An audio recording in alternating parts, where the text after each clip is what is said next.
이 시간 하나님께서 우리에게 주시는 말씀은 사도행전 15장 36절에서 41절 말씀입니다. 제가 보는 성경으로 신약 214쪽입니다.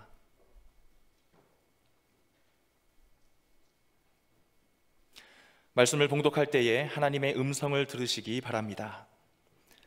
며칠 후에 바울이 바나바더러 말하되 우리가 주의 말씀을 전한 각 성으로 다시 가서 형제들이 어떠한가 방문하자 하고, 바나바는 마가라 하는 요한도 데리고 가고자 하나 바울은 밤빌리아에서 자기들을 떠나 함께 일하러 가지 아니한 자를 데리고 가는 것이 옳지 않다 하여 서로 심히 다투어 피차 갈라서니, 바나바는 마가를 데리고 배 타고 구브로로 가고, 바울은 실라를 택한 후에 형제들에게 주의 은혜에 부탁함을 받고 떠나 수리아와 길리기아로 다니며 교회들을 견고하게 하니라. 마지막이 뭐가 있었어요? 네. 명절 끝이라 찬양대가 제대로 형성이 될까 걱정했는데 참 고맙습니다. 은혜스러운 찬양으로 우리의 마음을 열어주셨어요. 여러분, 이렇게 한번 생각해 보면서 설교 들어가면 좋을 것 같은데, 여러분 어떻게 생각하나 궁금해요. 성격은 가지고 나오는 걸까, 태어날 때? 아니면 살아가면서 이렇게 만들어지는 것일까? 전문가 이야기를 빌리면 두 가지 다 있는 것 같아요. 가지고 나오는 게 있고, 태어나면서, 그리고 살아가면서 이렇게 형성되는 게 있는 것 같아요. 이렇게 얘기를 하더라고요. 전문 서적을 보니까 태어날 때 가지고 나오는 성격을 기질, 이렇게 얘기하고요, 살아가면서 형성되는 성격을 인격, 이렇게 얘기를 해요. 토마스라고 하는 사람이 1968년에 3명의 학자와 함께 책을 하나 썼는데, 기질이 어떻게 발전하는가, 거기는 3가지 부류로 나누고 있어요. 첫 번째는 순둥이형이라고 하는 거예요. 태어날 때 이 기질을 가지고 태어난다라고 하는 거예요. 아주 말도 잘 듣고 긍정적인 그런 기질의 아이들이 약 40% 정도 된다고 해요. 그리고 두 번째는 체제 거부형, 좀 까탈스러운 아이들 15% 정도 된다고 해요. 그리고 대기만성형, 좀 늦는 거지요. 그런 기질들이 있다는 거예요. 그런데 그 전문 서적을 보니까 3 부류의 기질을 딱딱딱 나눌 수가 없다. 이게 혼합적으로 나타나는 현상들이 많이 있다, 이런 이야기를 합니다. 나는 저 인간하고 도저히 살 수가 없어. 성격이 너무 나랑 달라. 내가 저 인간이랑 같이 사느니 이혼하고 말 거야. 또는 저 사람을 나는 도저히 이해할 수가 없어. 이게 우리 같은 공동체 안에서도, 같은 식구들 안에서도 충분히 일어날 수 있는 일들이란 말입니다. 만나고 싶지 않아요. 더 이상 관계하고 싶지 않아요. 요즘 말로 하면 손절하고 싶은 사람들이 내 친구라든지 가정이라든지 교회 공동체 안에서 일어났다. 굉장히 생활이 엉망이 되는 거예요. 어떻게든지 정리하고 넘어가고 싶은데 힘들어요. 그런데 더 힘들게 하는 것은 내가 교회를 다닌다라고 하는 게 더 힘든 거예요. 같은 공동체라고 하지만은 마주치고 싶지 않은 사람들이 있을 수가 있죠. 일반적인 상황에서는 안 보면 끝나는 거예요. 그런데 우리는 그럴 수가 없어요. 하나님의 말씀이 자꾸 나를 괴롭게 만들어요. 성경을 펼치면은 사랑하라, 원수도 사랑하라, 그냥 성경 곳곳에 나오는 것이 십자가의 사랑, 별게 다 나오고 있으니까 이게 너무 불편하고 힘들다라고 하는 거예요. 이렇게 여러분에게 질문해 볼게요. 그러면은 내가 손해를 보면서 그 사람을 사랑해야 되는 것이 하나님의 올바른 뜻일까? 나를 뒤에서 음해하고 나쁜 이야기하고 그런 사람들이 있을 수 있죠. 그런데 그런 사람을 끝까지 사랑하는 것이 하나님의 뜻일까? 그럼 또 이렇게 한번 질문해 볼게요. 목사님이 이 관계를 넘어서면 하나님의 어떤 섭리가 있다, 하나님의 더 큰 뜻이 있다라고 이야기하는데, 정말 이 관계가 잘 회복되고 넘어서면 그런 것일까? 여러분, 이 질문을 가지고 설교 속으로 들어와서 말씀의 여행을 함께 하면은 오늘 주신 말씀이 굉장히 빨리 이해가 될 수가 있어요. 제가 몇 주 전부터 계속 말씀을 드리는 내용이 있어요. 여러분, 너무 자극적인 설교 좋아하지 마세요. 뭐 사단을 보는 방법, 기도를 분별하는 방법, 영을 분별하는 방법, 그거 별로 없어요. 그냥 말씀 잘 우리가 들으면 되는데 여기 너무 현혹되고 있어요. 진리는 단순한 거예요. 밋밋한 거예요. 된장국 같아요. 그래서 성경을 좀 멀리 봐라, 깊게 봐라, 그리고 넓게 봐라. 그리고 이 본문이 나온 역사적인 배경을 우리가 봐야 되는 거예요. 이걸 다 뒤로 하고 나는 영적으로 해석한다 그러면서 이 성경에 나오는 본문의 배경을 무시하는 경우가 있습니다. 올바른 해석이 아니에요. 오늘도 본문에 나오는 상황을 우리가 먼저 펼쳐봐야지만이 되는 거예요. 우리 두 문장을 유심히 볼 필요가 있습니다. 36절, 며칠 후에 바울이 바나바에게 말했다. 전에 우리가 하나님 말씀을 전하던 각 도시로 돌아가서 거기 있는 동료들을 방문하고 어떻게 지내는지 알아보자. 그러니까 본인들이 가서 말씀을 전하고 교회가 섰습니다. 성도들이 섰어요. 그런데 그들이 어려움을 당해요. 그러자 바울과 바나바 목사님이 야, 우리 저기 도시를 다니면서 그들을 다시 돌보자, 세우자, 말씀으로 다시 양육하자 라고 했던 거예요. 자, 그런데 이상해요. 그 다음에 나오는 구절 또 한 문장 볼까요? 39절, 서로 심히 다투어 피차 갈라섰다. 둘이 싸웠어요. 그것도 바울 목사님과 바나바 목사님이 지금 싸움을 했어요. 여러분, 바울과 바나바를 우리가 잠깐 또 보는 게 좋을 것 같아요. 바울은 두말할 것 없이, 제가 긴 설명하지 않아요. 바울은 성경 13권을 썼던 초대교회의 수장이에요. 최고의 대표자예요. 바울을 중심으로 교회가 뭉쳤습니다. 성도들이 뭉쳤단 말이에요. 가장 존경받는 인물 사도 바울이에요. 자, 그런데 바나바는 누구냐 하면은요, 초대교회는 순교의 현장이었어요. 그런데 이상하게 성도들이 자꾸 교회로 몰려와요. 일꾼이 없어요. 이 바나바는 원래 거기 있으면서 아주 얌전하고 착하고 그리고 성도들에게 영향력을 끼치는데 혼자서 일을 할 수가 없는 거예요. 그러자 이 바나바가 옛날에 있었던 한 사람을 떠올려요. 그게 누구냐면 사울이라고 하는 청년이 있었는데 변화를 받았다. 그런데 어디 가는지 몰라요. 그러자 이 바나바가 사울을 찾으러 다소라고 하는 그 시골 동네로 가요. 그때까지만 해도 이 사도 바울은 전면에 드러나지 않았습니다. 가서 사도 바울에게, 사울이었죠, 이렇게 얘기하는 거예요. 당신이 변화받았지? 그리고 지금 약 한 2, 3년 동안 이 시골 다소라고 하는 곳에서 이렇게 말씀을 연구하고 있잖아. 그러므로 우리 함께 가서 교회를 좀 세우자. 그래서 이 바나바가 시골에 묻혀 있을 수밖에 없었던 사울, 바울을 데리고 와요. 역사의 한 중앙무당에 세우는 거예요. 그래서 최고 지도자가 됐어요. 여러분, 이 바나바 입장에서 볼 때는 사도 바울이 입장에서 바나바를 보면 생명의 을인과 같은 이런 존재란 말입니다. 그의 인품을 나타내주는 성경 구절이 있습니다. 제가 볼게요. 사도행전 11장, 바나바는 착한 사람이요 성령과 믿음이 충만한 사람이라 이에 큰 무리가 주께 더하여 지더라. 바나바가 사울을 찾으러 다소로 갔다. 그 시골로 내려간 거예요. 아주 착한 사람이에요. 바울을 인정해 주었고 초대교회 지도자 자리까지 안내를 해줬던 이런 사람이에요. 그런데 지금 둘이 충돌해서 싸우고 있는 거예요. 더 중요한 부분이 있습니다. 초대교회는 아직 견고하지 않은 공동체예요. 우리 교회만 해도 여러분 51년 된 교회입니다. 그래서 교회에 사람이 모여있다 보니까 이런저런 문제와 갈등들이 있어요. 그러나 전통적인 교회는 기둥들이 서 있기 때문에 별로 흔들리지 않아요. 교회 근간이 흔들리지 않고 그냥 일어났다 사라지는 게 많아요. 그런데 지금 초대교회는 마치 이런 거예요. 부모들이 막 싸웁니다. 그럼 어린 자녀가 불안해서 집에 들어오기도 싫단 말이에요. 이와 같이 아주 연약한 공동체가 초대교회였다는 거예요. 자, 또 문제가 발생해요. 지금 둘이 하나가 돼야 돼요. 지도자예요. 바울 목사님, 바나바 목사님이에요. 무슨 일이 있는지 합의를 해야지만이 될 최고의 교회 어른들이 지금 다투고 있다는 거예요. 그러므로 교회는요 불안해요. 깨져요. 공동체가 흔들려요.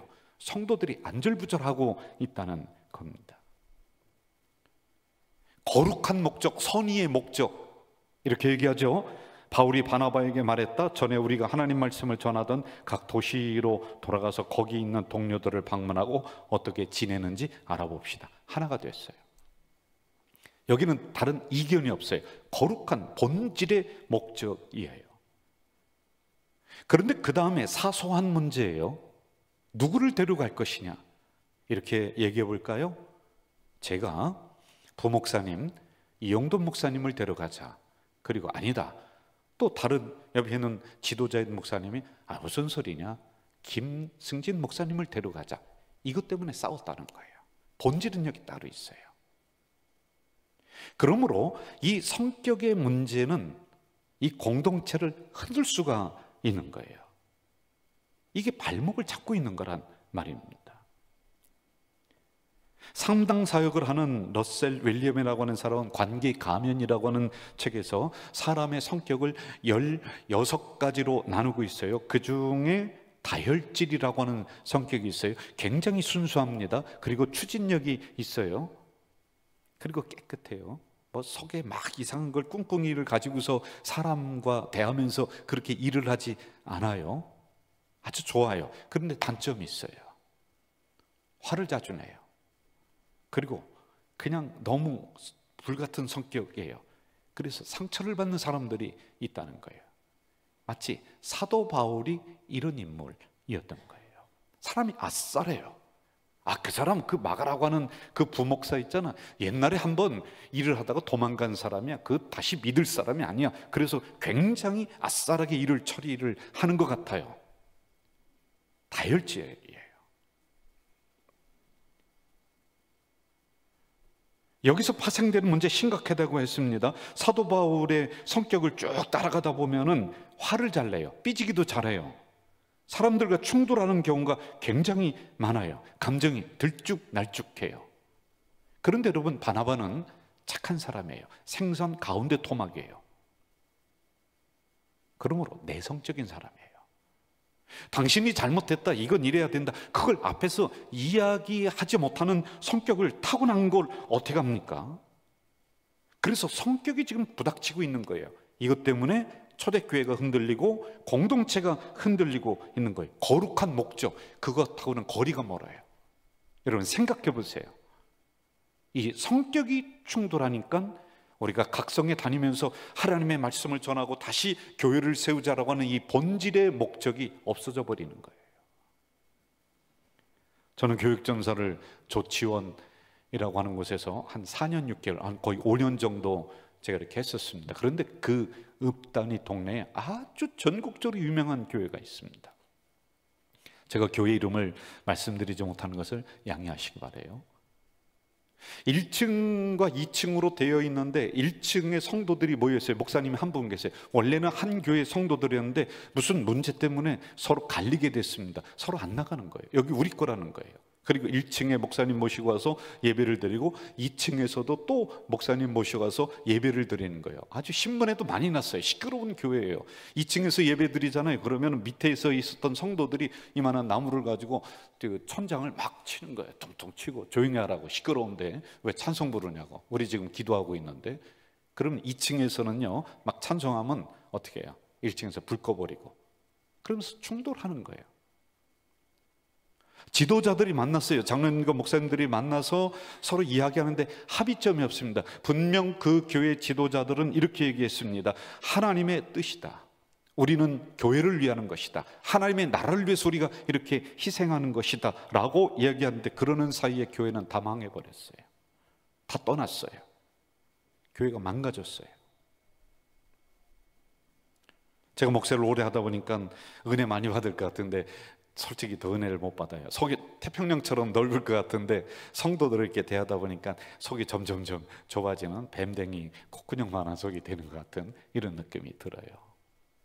가장 만만한 사람이, 죄송해요, 저희 집사람이죠. 아내죠. 그런데 저희 아내는 내성적이에요.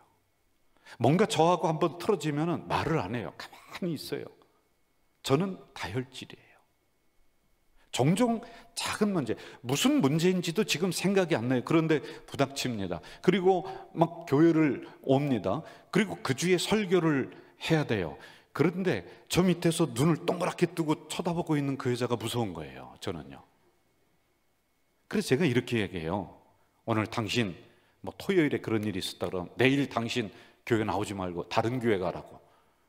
자신이 없는 거예요. 솔직한 말로요. 자, 성격이 충돌했어요. 그런데 본질의 문제인 설교, 예배가 안 되는 거예요. 이게 해결하지 못하니까 이게 어려워지는 그런 말입니다. 여러분, 결정적인 갈등이 가정에서 일어날 수 있고 공동체에서 또는 친구들 사이에서 일어날 수 있습니다. 어떤 조직에서도 일어날 수가 있어요. 그리고 또 사소한 문제들이 발전을 해나갈 수가 있는 거예요. 그런데 이렇게 접근하면 안 돼요. 네가 옳으냐? 내가 옳으냐? 네가 진짜냐? 내가 가짜냐? 너는 선이냐? 악이냐? 이렇게 가면요, 끝이 없어요. 그냥 성격이 충돌한 거예요. 거룩한 목적은 우리가 따로 있어요. 그 사람은 좀 다혈질이에요. 나는 좀 내성적이에요. 잘 안 맞아요. 그래서 성격이 충돌했다, 이렇게 우리가 접근을 하면은 굉장히 쉬워지는 문제예요. 예수님의 12제자의 성격을 분석한 책이 있는데 굉장히 재미있어요. 베드로, 이렇게 얘기해요. 단점이 있는데 베드로는 성격이 급하고 즉흥적이다, 다혈질이다. 쉽게 얘기하면 성격 더럽다는 거예요. 그리고 안드레, 자기가 손해나는 행동 절대 하지 않는 사람이다. 야고보, 별명이 보아너게예요. 우레의 아들, 번개처럼 막 불같이 화를 내고 그 인간하고는 일을 못한다는 거예요.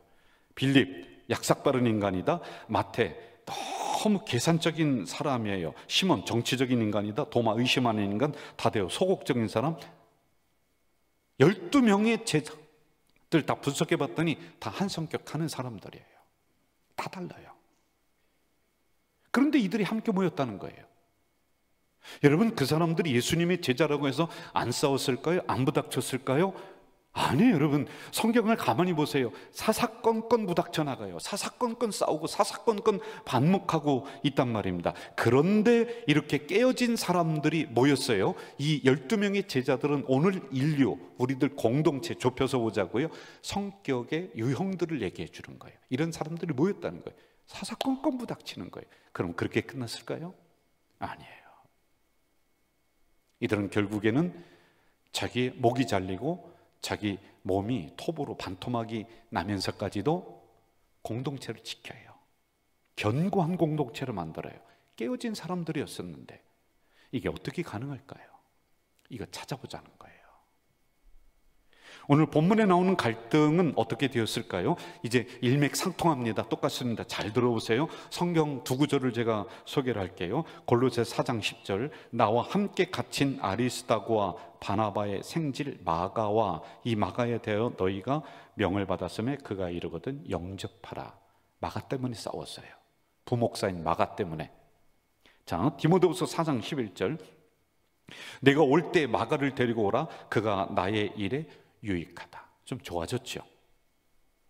그리고 결국에는 어떻게 됐냐? 사도 바울이 감옥에 갇히고 고난의 현장에 내몰립니다. 그런데 끝까지 그 사도 바울의 뒤를 따라가서 도와줬던 사람이 누구냐면은, 저 마가라는 부목사 못 써, 그 사람 같이 못 다녀라고 이야기했었던, 그래서 싸웠던 사도 바울의 최측근, 가장 도와줬던 사람 1등이 마가가 된 거예요. 왜 그렇게 된지 아세요? 지도자인 바울과 바나바가 어느 순간에 충돌하면서 이렇게 깨달아요. 이것 때문에 본질인 교회가 깨지겠던 걸 우리가 알고 봤더니 목적은 똑같네. 성격 차이가 있구나. 나는 좀 다혈질이야. 당신은 좀 내성적이구나. 이걸 다름을 이해하게 된 거예요. 그래도 안 돼요. 그러자 주님의 사랑을 기억하게 된 것입니다. 저는 이것을 이렇게 표현하고 싶어요. 그들은 결코 완벽한 성격을 가진 사람도 공동체도 아니었다. 깨어진 사람들이 모인 곳이었다. 그러나 그들은 교회 공동체를 위해 희생했다.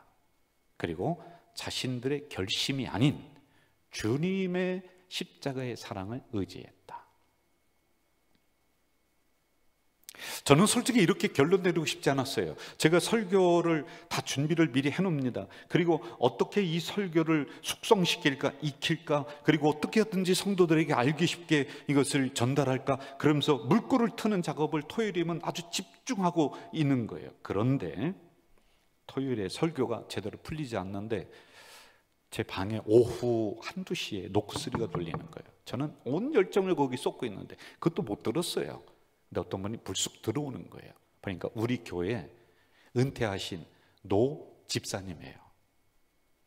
참 시골 분 같아요. 배우지도 못하신 분 같아요. 죄송해요. 그분 인격을 제가 함부로 얘기하는 것 같아서. 그런데 제가 잘 알고 있는 분이에요.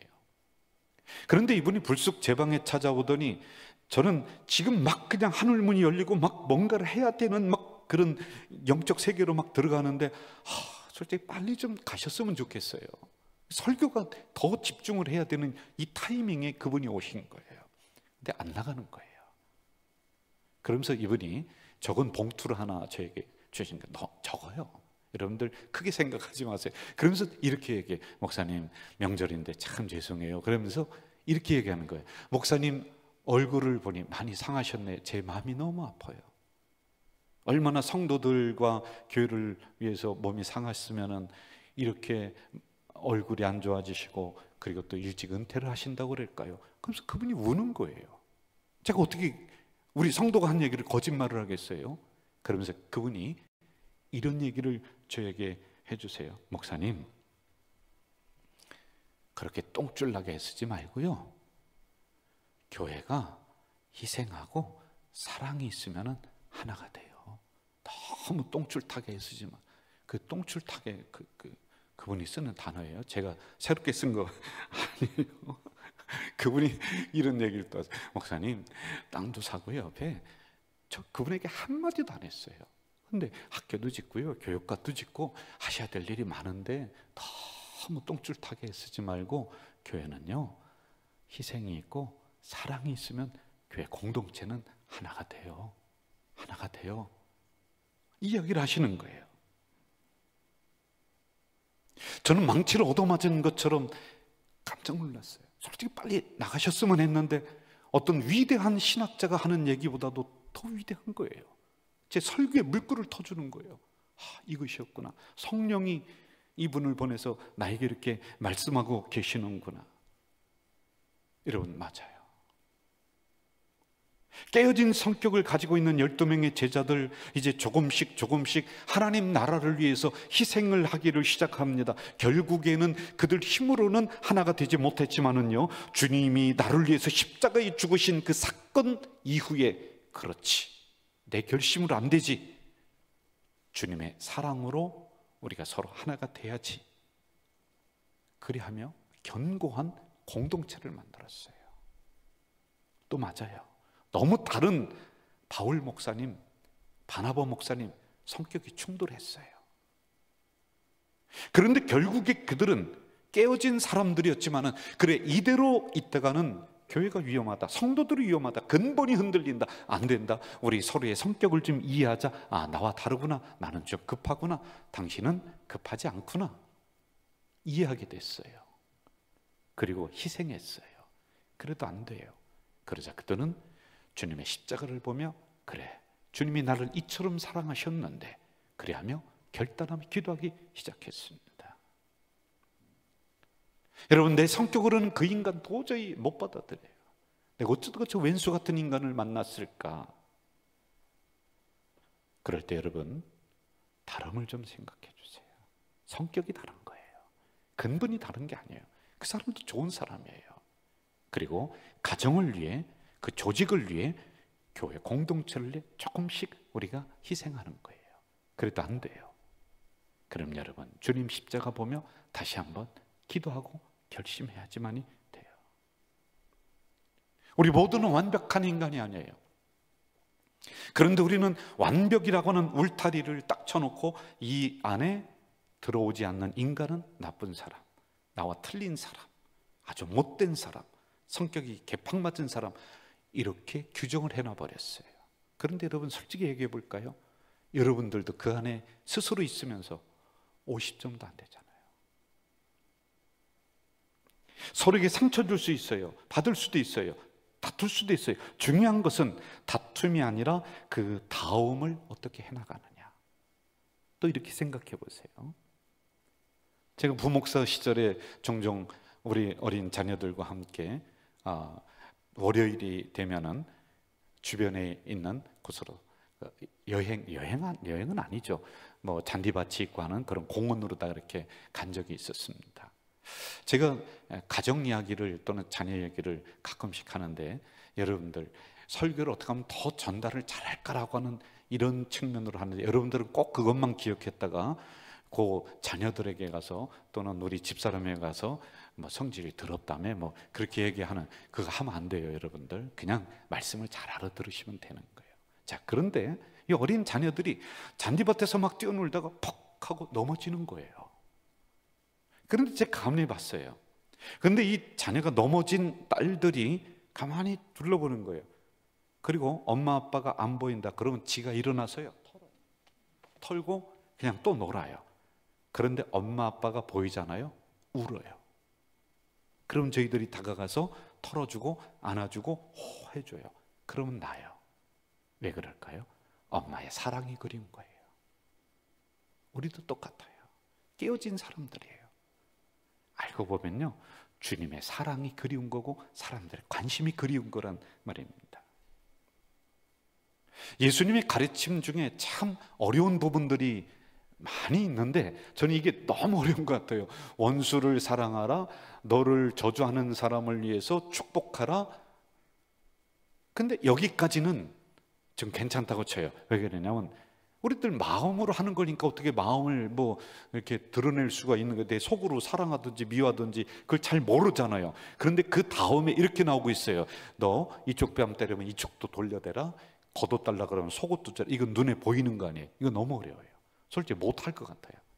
저도 못해요. 여러분들, 원수를 사랑하기는커녕 가까이 있는 남편이 원수인데요, 자녀들이 원수인데요, 어느 때는 가까이 있는 친구들이 원수인데 안 돼요. 여러분, 가장 악한 동물, 가장 상처를 많이 주는 동물이 뭔지 아세요? 사람이에요. 이 사람도요, 저 경기도에 있고 전라도에 있는 사람이어서 옛다 상처받아라 그렇게 하고 갑니까? 상처 안 돼요. 뭐 저런 이상한 놈이 다 있어 이렇게 얘기해요. 누구냐? 가까운 사람이에요. 모진 얘기하는 거예요. 그런 상처가 되는 거예요. 정작 우리는 원수를 사랑하고 뺨을 대주고 옷을 주고, 아니 그거 못한다는 거예요. 이번 명절 때도 여러분 오고 가면서 부인과 다퉜잖아요.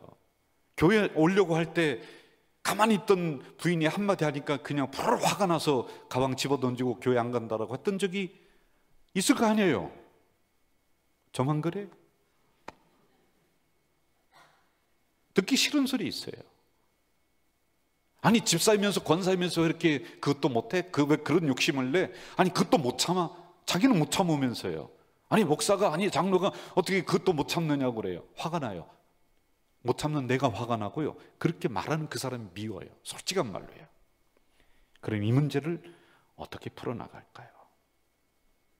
뭐 이웃은 고사하고요, 아니 가까운 공동체 안에도 사랑하지 못하는 갈등들이 존재를 하는데요, 주님의 희생과 십자가의 사랑이 있으면 된다.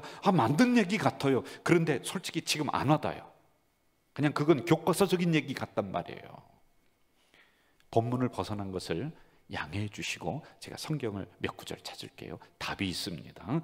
베드로서 3장 18절, 오직 우리 주 곧 주 예수 그리스도의 은혜와 저를 아는 지식에서 자라가라. 기억하세요. 자라가라. 또 한 구절 더 볼게요. 빌립보서 2장, 그러므로 나의 사랑하는 자들아, 너희가 나 있을 때뿐 아니라 더욱 지금 나 없을 때도 항상 복종하여 두렵과 떨림으로 너희 구원을 이루라. 또 기억하세요. 구원을 이루라. 자라가라. 이루라. 완성이 아니에요. 지금도 커가고 있다는 거예요. 이것을 신학적으로 점진적 성화 단계, 이렇게 완벽하지 않다는 거예요.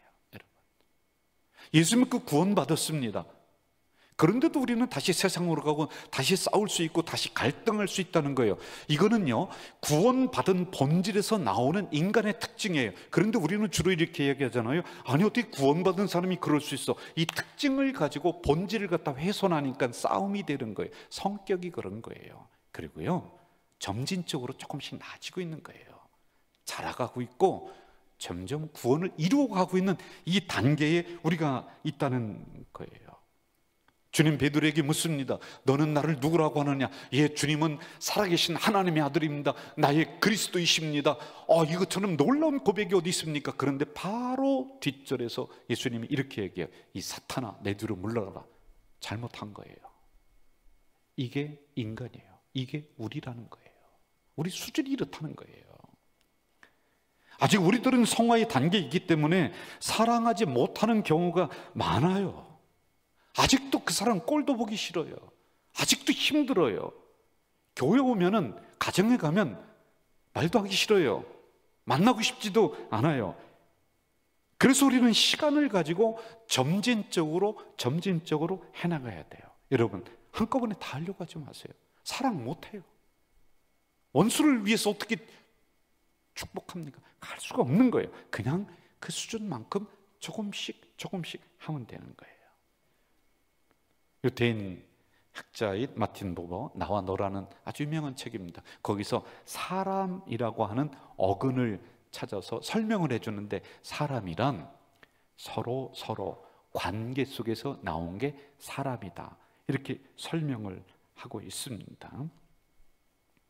굳이 원수 사랑까지 못하더라도, 굳이 축복까지는 못 가더라도, 굳이 우리의 겉옷을 주지는 못하더라도 내가 할 수 있는 그 정도 선에서 다시 관계 맺으면 돼요. 회복하면 되는 거예요. 가까운 아내부터 하면 되고요, 남편부터, 자식부터, 가자동에 나가서 여러분 예수 사랑 그런 거 먼저 하려고 하지 말고요, 가까운 우리 공동체 안에서 이것부터 해나가면 되는 거예요. 우리가 몇 번 들어봤을 이소부와 간단하게 또 한번 얘기할게요. 젊은 사람이 외투를 입고 가는데 세찬 바람과 태양이 내기를 했대요. 저 젊은 사람 외투를 누가 벗기느냐. 바람이 있다가 그까짓 거 네 가지 막 불었어요. 그랬더니 옷을 꽁꽁 싸매는 거예요. 그러자 태양이 따뜻한 햇빛을 내려쬐니까 옷을 벗더래. 여러분, 날카로운 바람과 같은 비판은요, 우리의 마음을 자꾸 닫게 만들어요. 움츠려들게 만드는 거예요. 그러나 따뜻한 말 한마디는 우리의 마음을 열어주는 거예요. 성경 한 구절 보고 마치겠습니다. 요한일서 3장, 그리스도께서 우리를 위해 자기 목숨을 희생하신 것을 보고 우리는 사랑을 이해하고 경험하게 되었습니다. 그러므로 우리도 자신만 위하는 것이 아니라 믿는 동료들을 위해 희생하며 살아야 합니다. 공경에 처한 형제 자매를 보고서 도울 방법이 있는 여러분이 그들을 냉대하고 아무것도 도와주지 않는다면 하나님의 사랑이 어찌 되겠습니까? 사라지고 맙니다. 여러분이 하나님의 사랑을 사라지게 한 것입니다. 그래요, 여러분. 우리가 죄인 되었을 때 우리 주님이 이렇게 해주셨어요. 십자가에서 우리를 위해 내어주셨어요. 그것만인가요? 예수 믿으면서 지금까지 구원받고 여기까지 살아오면서 우리는 골백번도 더 주님 마음 아프게 했어요. 또 떠났어요. 또 아프게 했어요. 그런데 우리 주님 딱 한 가지 이유, 너는 내 사랑하는 자녀야. 그래서 받아주신 거예요. 우리 모두는 깨어진 사람들이에요. 파고들면 다 그렇습니다. 그러나 그런 사람들을 우리 가족 공동체로 불러 모아주셨어요. 여기서 깨어짐을 가지고 서로 조각으로 찌르라는 것이 아니라 더 견고한 공동체로 만들어가라. 견고한 가정, 견고한 공동체가 되길 주 이름으로 부탁합니다. 전능하신 아버지 하나님, 감사합니다. 명절을 전후해서 우리는 참 많이 마음이 불편했던 가정들도 있을 것이고 관계도 있을 것입니다. 그러나 깨어진 사람들이 만나서 더 견고한 가정을 만들어가고, 깨어진 사람들이 만나서 더 견고한 공동체를 만들어가는 저희들이 되도록 인도해 주시옵소서. 예수님의 이름으로 기도하옵나이다. 아멘.